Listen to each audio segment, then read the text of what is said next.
നിങ്ങളുടെ favourite shows ഇനി ഒരിക്കലും മിസ്സാവില്ല. ഇപ്പോൾ C5 കാണും നിങ്ങളുടെ ഫേവറേറ്റ് ഷോസ് തികച്ചും സൗജന്യമായി. വന്ദനയുടെ വിവാഹം ഉറപ്പിച്ചു. ഓ, വിവാഹം ഉറപ്പിച്ചോ? അതെങ്ങനെ ഉറയ്ക്കും തെറിക്കും?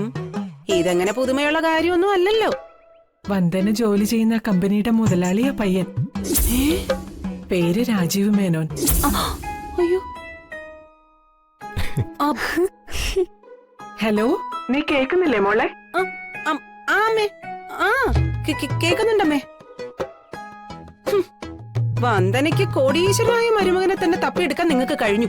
എന്നിട്ട് എനിക്ക് കിട്ടിയതോ കാശിന് പോക്കില്ലാത്തൊരു കിഴങ്ങനെ. ദാരിദ്ര്യ സെറ്റപ്പിലെ കല്യാണമെന്നും പറഞ്ഞ് എന്തൊക്കെയോ കാട്ടിക്കൂട്ടി എന്നെ ഓടിച്ചു വിടുകയായിരുന്നു എല്ലാരും കൂടി ചെയ്തത്. ദേ, ഈ അവഗണനയ്ക്ക് എനിക്ക് നഷ്ടപരിഹാരം കിട്ടണം. കുറച്ചുകൂടി സ്വർണവും പണവും ഒക്കെ എനിക്ക് കിട്ടണം. അതൊക്കെ ആലോചിക്കാം മോളെ. വിവാഹ തീയതി തീരുമാനിച്ചിട്ടില്ല. ഞാൻ പുറകെ വിളിച്ചറിയിക്കാം കേട്ടോ. നന്നായി കട്ട് ചെയ്തു തള്ള.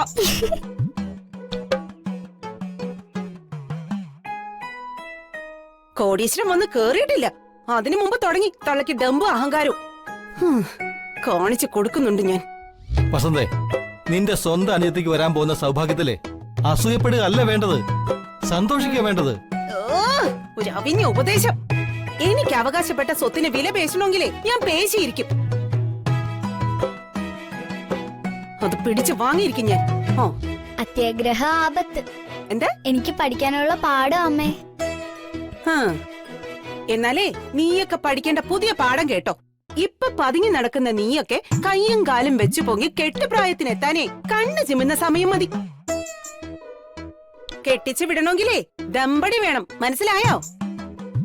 ഉണ്ടാ തൊട്ട്. ഓ, ഇങ്ങനൊരു ജന്മം.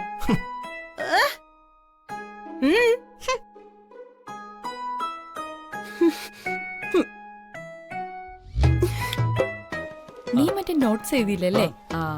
മച്ചു സുഖം തന്നെയല്ലേ? അളിയ, നീ ഇവിടെ ഇങ്ങനെ ഇരുന്നാ മതിയോ? പിന്നെ ഒരു സോഷ്യൽ വർക്കിനൊക്കെ പോണ്ടേ? എന്നാലല്ലേ ഒരു വൈബുള്ളൂ. മുന്നിൽ നിൽക്കുന്ന പെണ്ണിനോട് സ്വന്തം ഇഷ്ടം പറയാൻ ചങ്കുറപ്പില്ലാത്തവന് ഇവനൊക്കെ എന്ത് വൈബ്? അതൊക്കെ എന്നെ കണ്ടുപിടിക്കണം അല്ലേ മോളെ?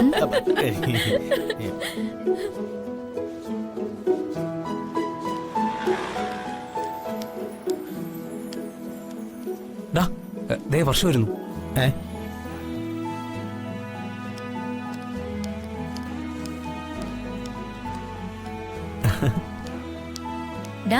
ഒരു ഗുഡ് ന്യൂസ് ഉണ്ട്. എന്റെ വന്ദന ചേച്ചിയുടെ കല്യാണം ഉറച്ചു. പൊളിച്ച്. ശ്യാമേ, ചൊവ്വ ദോഷത്തിലും നക്ഷത്ര ദോഷത്തിലും ഒന്നും വിശ്വാസമില്ലാത്ത ഒരു പയ്യൻ വരുമെന്ന് നീ പറഞ്ഞില്ലേ? അത് സത്യമായടാ. ആരാ പയ്യൻ? ചേച്ചി വർക്ക് ചെയ്യുന്ന കമ്പനിയുടെ മാനേജിംഗ് ഡയറക്ടറാ, രാജീവ് മേനോൻ. ഓ, അപ്പൊ ലൈനായിരുന്നല്ലേ? പൂച്ചയെ പോലെ പതുങ്ങി നടന്നിട്ട് നിന്റെ ചേച്ചി കല ഉടച്ചിലോടി മോളെ. ഏയ്, അങ്ങനൊന്നും ആയിരുന്നില്ല. ചേച്ചിയുടെ രാജീവ് സാറിന്റെ മനസ്സില് അങ്ങനൊന്നും ഉണ്ടായിരുന്നില്ല. സാറിന്റെ അമ്മയാ കാരണക്കാരി. ആരായാലും ലൈൻ വലിച്ചു വലിച്ച് അവസാനം ഫ്യൂസ് അടിച്ച് പോവാതിരുന്നാ മതി. ഇത് അടിച്ചു പോകുന്ന ഫ്യൂസ് അല്ലടാ. തൽക്കാലം എല്ലാവർക്കും വർഷയുടെ വക ചോക്ലേറ്റ്. ഇങ്ങടുത്ത് പിടിച്ചോ, പിടിച്ചോ, കൊണ്ടുവയ്ക്കോ. ചേച്ചിയുടെ വിവാഹം ഉറപ്പിച്ചെങ്കിലേ അടുത്ത ഊഴം വർഷയ്ക്കാ.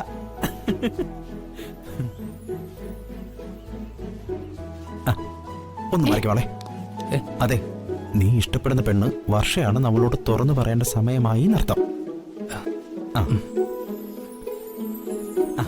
ചേച്ചിയുടെ ഭർത്താവ് കോടീശ്വരനാകുന്നതിലൂടെ വർഷയുടെ സ്റ്റാറ്റസ് മാറും. അതെ, പ്രേമം തുറന്നു പറഞ്ഞ് ലോക്കാക്കിയില്ലെങ്കിൽ വർഷയെ വേറെ ആമ്പിളര് കൊത്തിക്കൊണ്ടുപോകും. ശ്യാമേ, നീ പ്രേമിക്കുന്ന പെണ്ണ് ആരെന്ന് ഇതുവരെ എന്നോട് പറഞ്ഞിട്ടില്ല. പറയണം. അവൾ ആരാണെന്ന് ഇന്ന് പറയണം. നല്ല ചാൻസാ, പറ.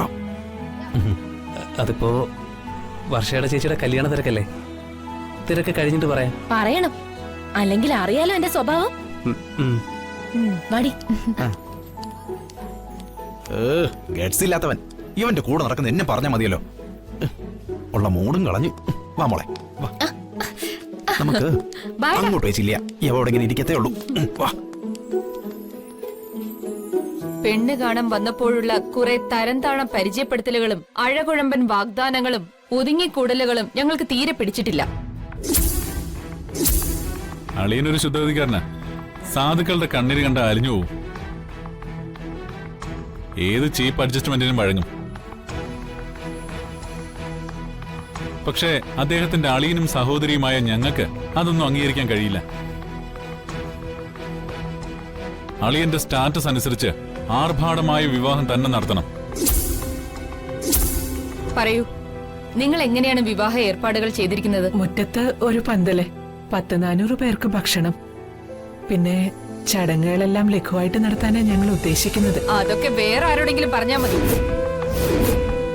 എന്റെ ചേട്ടൻ ഈ നഗരത്തിലെ VVIP-യാ. IAS-കാര്, IPS-കാര്, ഡോക്ടേഴ്സ്, എഞ്ചിനീയേഴ്സ്, മിനിസ്റ്റേഴ്സ്, അങ്ങനെ ഹൈ ഗ്രേഡിലുള്ളവരാ അതിഥികളായി വരുന്നത്.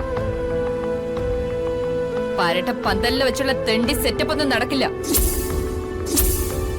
പിന്നെ നഗരത്തിലെ ഏറ്റവും വലിയ AC ഓഡിറ്റോറിയത്തിൽ വെച്ച് തന്നെ വിവാഹം നടത്തണം. അതുപോലെ പരിചയസമ്പന്നരായ ഷെഫുകളെ വരുത്തി നല്ല സദ്യ ഒരുക്കണം. പിന്നെ പ്രസിദ്ധരായ സിനിമാ പിന്നണി ഗായകരുടെ ഗാനമേള കൂടിയായ ഏറ്റവും ഉത്തമം. നിങ്ങൾക്ക് പണത്തിന്റെ പ്രശ്നമുണ്ടെന്ന് മനസ്സിലായി. എത്ര ലക്ഷം രൂപയാ വേണ്ടെന്ന് പറഞ്ഞ ചെക്ക് എഴുതി തന്നേക്കാം. അയ്യോ, ചെക്കൊന്നും വേണ്ട. ഇരുകൂട്ടർക്കും പരാതി വരാത്ത രീതിയിൽ പരമാവധി ഭംഗിയായിട്ട് വിവാഹം നടത്തിക്കോളാം. അത് മതി. ഉം. വിവാഹം നടത്തിപ്പിന്റെ ഫുൾ ഡീറ്റെയിൽസ് ഞങ്ങളെ അറിയിച്ചിരിക്കണം. അറിയിക്കാം. പിന്നെ ഞങ്ങൾ ഇവിടെ വന്ന് ഇങ്ങനെ സംസാരിച്ച കാര്യം ഒരിക്കലും എന്റെ അമ്മ അറിയരുത്, ചേട്ടനും അറിയരുത്. ഇല്ല. ഉം. അമ്മ, ഞാൻ വാ.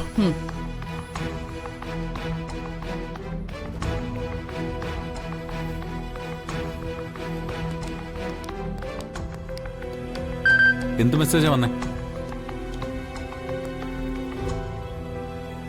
അഡ്വർടൈസ്മെന്റ്. ഉം. പോകാം.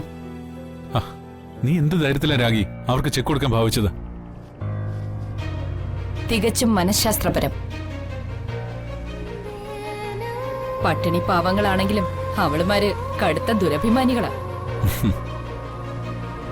ഒരിക്കലും ചെക്ക് വാങ്ങില്ല എന്ന് അറിയാവുന്നത് കൊണ്ടാ ചെക്ക് എഴുതാൻ ഭാവിച്ചത്.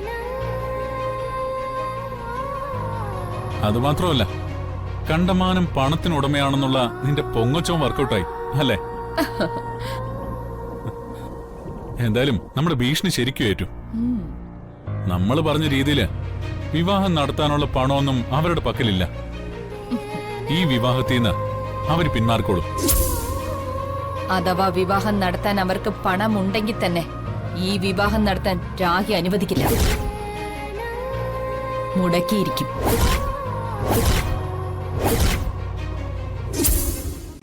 ഡൗൺലോഡ് ചെയ്യൂ C5 ആപ്പ്. കാണൂ എല്ലാ എപ്പിസോഡുകളും സൗജന്യമായി.